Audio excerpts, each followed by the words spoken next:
Olá, gente, bem-vindos a mais um Bate-Papo Petit Jornal. Aliás, ficamos algumas semanas sem fazer, né, Tanguy? Mês de julho, mês de férias, o Tanguy não é uma pessoa muito chegada a trabalho, então tudo que ele pode cabular, ele cabula. Era eu que não podia, né, Daniel? Era você. Certamente era eu que não podia. Era você está uma agenda muito cheia, ainda mais no período de férias, filhos Claro, e tal, claro, colônia claro. de férias. Isso. Era eu que não podia estar aqui, tá, gente? É óbvio que era eu que não podia, era eu que estava viajando ao redor do mundo e não podia estar aqui gravando bate-papo com vocês.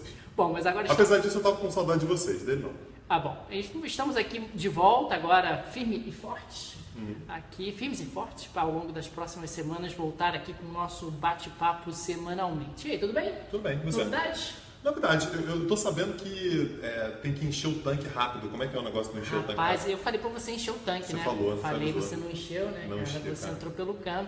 O governo resolveu aumentar aí o PIS/COFINS, né? Que é a contribuição sobre os combustíveis, porque afinal é uma contribuição que o governo federal não divide com os estados, então malandramente é uma boa medida para ele, governo federal, para tentar cumprir aí a meta de déficit primário de 139 bilhões de reais.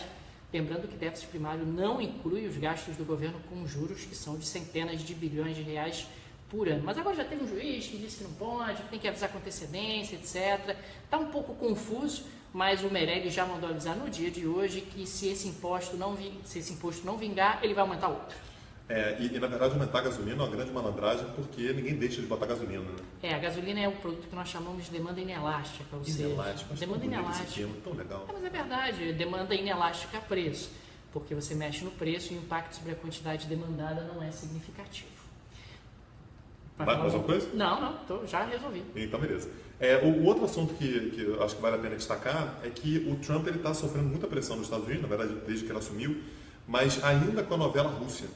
Tem toda aquela acusação de que... Mas o Trump é amigo da Rússia, não é? Então, ele é... A Rússia mas não elegeu o Trump? A Rússia ajudou a eleger o Trump, Ah, isso, então. assim, não que alguém saiba disso oficialmente, mas eu estou te contando aqui que sim. Você está contando em off E para eu tô nós, é contando em isso? off, Tá. né? Fica só entre não nós. espalhe, isso, só entre nós todos as pessoas que vão ouvir o que eu estou falando aqui. Certo.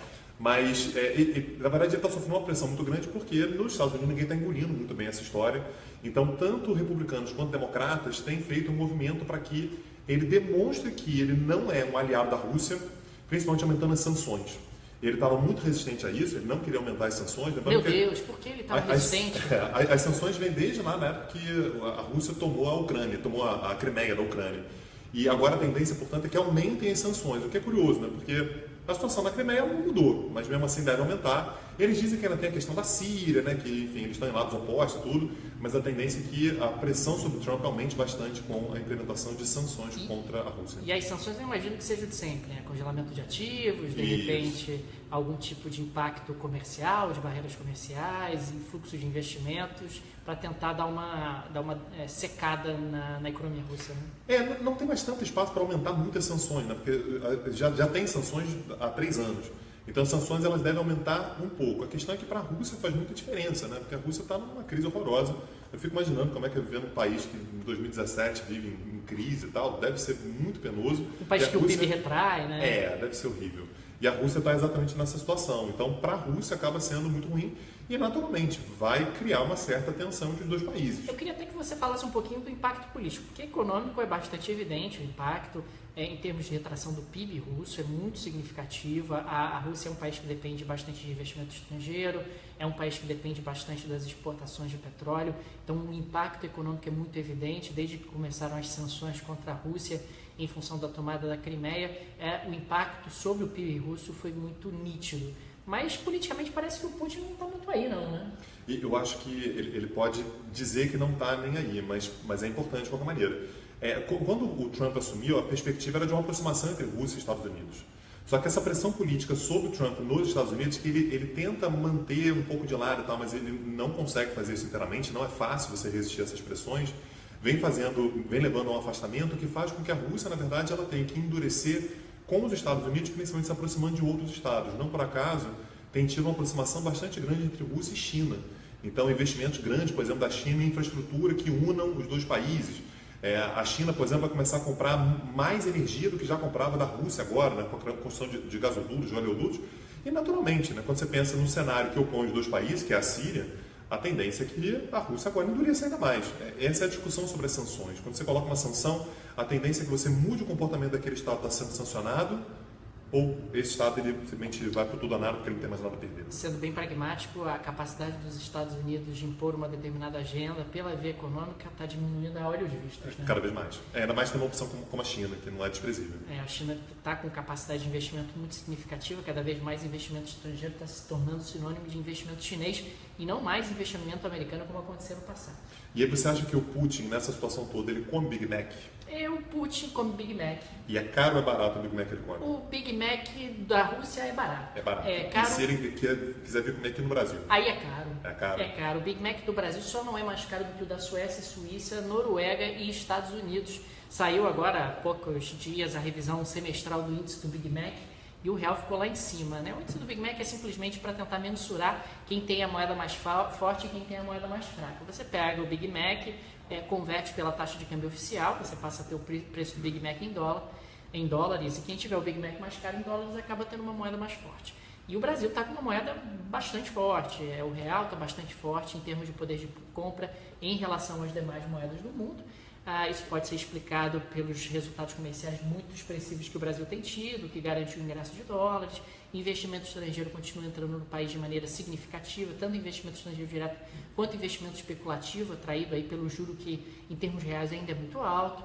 Enfim, a gente tem uma oferta de dólares grande no Brasil e a taxa de câmbio acaba caindo, o preço do dólar acaba caindo. Mas tem uma correlação entre crescimento... Então, assim, momento de crescimento econômico, você sobe ou desce no ranking do Big Mac? Ou não? O estudo do ranking do Big Mac aponta que haveria uma correlação entre PIB per capita e preço do Big Mac. Ou seja, se você tem um PIB per capita maior, é natural que você tenha um poder de compra maior e, consequentemente, uma moeda mais forte. Só que no caso do Brasil, quando você faz esse cruzamento de informações, o preço do Big Mac aqui não corresponde ao PIB per capita que o Brasil apresenta. Consequentemente, a conclusão que o estudo chega é que o real está mais valorizado, mais forte do que deveria. Mas o Brasil costuma ser uma anomalia ou não? Nos últimos anos não tem sido. O Brasil tem sido grande frequentador da lista lá em cima do índice do Big Mac. Já a Rússia, que você colocou há pouco, costuma ficar lá embaixo, tendo uma moeda relativamente desvalorizada, assim como o outro destaque negativo na lista, se é que se pode colocar nesses termos, é o Egito.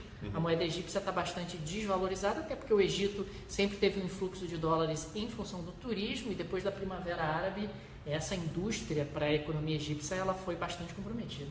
O Felipe está perguntando se o preço do Big Mac no Brasil não pode ter a ver com a inflação de custos. Olha, em parte, claro que pode ter a ver com a inflação de custos, mas quando você pega a taxa de câmbio, no final das contas, a taxa de câmbio no Brasil ela está mais forte do que deveria. Isso é um fato. É um elemento que não tem como ser eliminado da equação. Tudo bem, o Brasil tem um custo de produção elevado, etc., mas esse custo de produção elevado, de certa forma, também deveria se refletir no câmbio, diminuindo a competitividade brasileira e, consequentemente, enfraquecendo o real, e não é o que acontece. A gente tem no Brasil uma moeda bastante valorizada, mesmo levando em consideração todos os custos no Brasil, que não são baixos. Legal. Deixa eu te contar uma novidade, por essa eu acho que você não imaginava. Está dando problema na Palestina. Não chega. Juro. Mas Palestina é um lugar tranquilo, cara. Pois é estranho, né? Quando você vê um problema como esse... É faixa de Gaza? Na verdade, na Cisjordânia. Na Cisjordânia? Na Cisjordânia. É perto? É perto. É perto. Dá pra ir de carro. Dá pra ir de carro? Se for a pé, assim, menos de 40 dias você chega. Menos de 40 dias você chega. Tá, ok. 40 dias você chega até o Egito, dá pra ir bem mais longe. É verdade. Então, assim, menos de 40 dias você consegue chegar. Mas o que está acontecendo na Palestina nesse momento é que a gente teve pode ser considerado um atentado, né? 2 policiais israelenses foram mortos em Jerusalém, perto ali exatamente daquele burburinho religioso ali, né? Então, perto do Monte do Templo, que é o sagrado tanto para judeus quanto para muçulmanos, 2 policiais israelenses foram mortos, isso tem coisa de 10 dias, e para tentar contornar a situação, Israel colocou, o governo israelense, a polícia israelense, colocou detectores de metais para que muçulmanos pudessem chegar, portanto, até a esplanada das mesquitas, né, que é a área sagrada para os muçulmanos.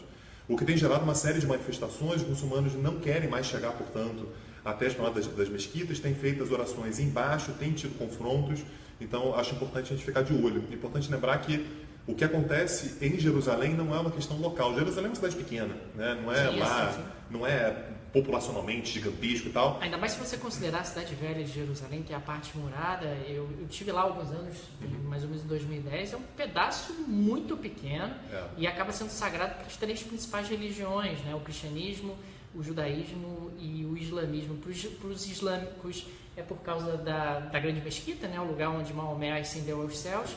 por causa, para os judeus, é o Western Wall, né, que é o Muro das Lamentações. Não apenas isso. Na verdade, a mesquita principal da região, segundo os judeus, foi construída em cima das ruínas do Templo de Salomão. Exatamente. Né? Então, o negócio data de 2000 anos. E mesmo em Jerusalém, na Velha Jerusalém, ainda tem a Igreja do Santo Sepulcro, que marca o local onde Cristo foi crucificado. Então, você está falando aí de um local absolutamente sagrado para as 3 principais religiões monoteístas do mundo. E isso, naturalmente, tem dado muita confusão. E na verdade é uma questão até simbólica, né? A partir do momento que acontece algum problema ali, você traz consequências para o Oriente Médio praticamente todo, enfim, dá para dizer que talvez para o mundo todo. Ali, o Cássio pergunta a quantas anda a proposta de mudança da Embaixada dos Estados Unidos de Tel Aviv para Jerusalém, né? O Trump chegou a levantar essa bola, isso foi adiante, não? E o Trump voltou atrás. Na verdade, não é exatamente que ele voltou atrás, não é que ele disse que não vai fazer a transferência da Embaixada, mas ele disse que não vai fazer isso agora.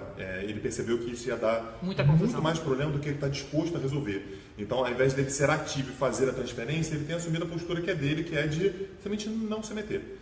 Então, ele não vai fazer isso agora. É importante lembrar que ele falou isso um pouco antes de ir para o Oriente Médio. Quando ele foi tanto para Israel quanto para a Palestina. Então, ele acabou meio que sendo demovido da ideia de fazer isso agora. Não acho impossível que ele faça isso ainda durante o primeiro mandato dele, não sei se vai ter um segundo, mas ainda durante o primeiro governo dele, mas por enquanto ele resolveu não mexer na situação. Quer dizer que a Palestina está vivendo um período de instabilidade. Nos últimos 2.500 anos, cara, instabilidade direto lá. Tem sido realmente um período bastante complicado. Um período bastante complicado, né? E aí, olha só, não pode encerrar um bate-papo. Se a gente falar do Trump, beleza, já foi. Coreia do Norte ou o Copom. Coreia do Norte não vai ter, mas Copom tem que ter, cara. Eu quero saber se aumentaram, se diminuíram. Eu acho importante você estar preocupado com isso, afinal você é um rentista. Você é uma pessoa que está vivendo aí basicamente de juros. De renda. Então eu quero que subir bastante, então bastante dinheiro. Então eu tenho uma má notícia para você. Hoje o Copom está reunido, ainda não tivemos aqui a divulgação da informação, mas tudo indica as expectativas. Inside information? Ninguém mais sabe? Não, as expectativas ainda não foi decidido, cara. Não é inside information, é apenas uma expectativa. Veja bem, você não entende, é difícil, expectativa. O meu professor de economia era horroroso na faculdade, muito fraco, ruim mesmo. Expectativa que você espera que vai acontecer. Pode ser que aconteça, pode ser que não aconteça. A vida é baseada em expectativas. Chute. Não é chute. Expectativa é algo que você espera que vai acontecer, e a expectativa em relação à reunião do Copom é que a meta para a taxa Selic seja reduzida em um ponto percentual, o que significaria ela cair para 9,25% ao ano. Segundo o relatório Focus divulgado na última semana, o pessoal está projetando que até o final do ano ela cai pelo menos para 8%. Lembrando que a inflação está abaixo de 4%, né? Então, ter uma taxa de juro 9%, 8% para uma inflação abaixo de 4%, na casa de 3%, não é exatamente uma taxa de juro pequena. Só para comparar, a gente sempre fala sobre a taxa de juros no Brasil, o comentário é sempre que é alto. No resto do mundo, como é que é? Assim, nos principais estados Unidos, China, Europa, quanto que é mais ou menos? Se a gente pegar os Estados Unidos hoje tem uma taxa de juros em termos reais negativa. Quer dizer, a taxa de juros do FED, praticada pelo FED, é menor do que a inflação nos Estados Unidos. No caso da Europa, a taxa de juros é negativa em termos nominais no atual momento. Ou seja, se você, banco comercial europeu, pegar dinheiro emprestado com o Banco Central da Europa, no ano seguinte você devolve menos do que você pegou, o que na prática caracteriza um subsídio. No Japão, a taxa de juros também está nominalmente negativa, mas se a gente pegar países em desenvolvimento, países aqui da América Latina, mais ajustados, como no caso do Chile, do México, do Peru, mesmo da Colômbia, você está falando aí de juros reais na casa de 2%, não muito além disso. Então, aqui no Brasil a taxa de juros está na casa de 5%, 6%. 5%, pois é. Então, 5% a 6%, você está falando de uma taxa de juros muito mais alta, mesmo quando comparada a países em desenvolvimento da América Latina. Legal. Mais alguma coisa? Não, acho que é isso. Gente, obrigado, abraço, até a próxima. Tchau, tchau.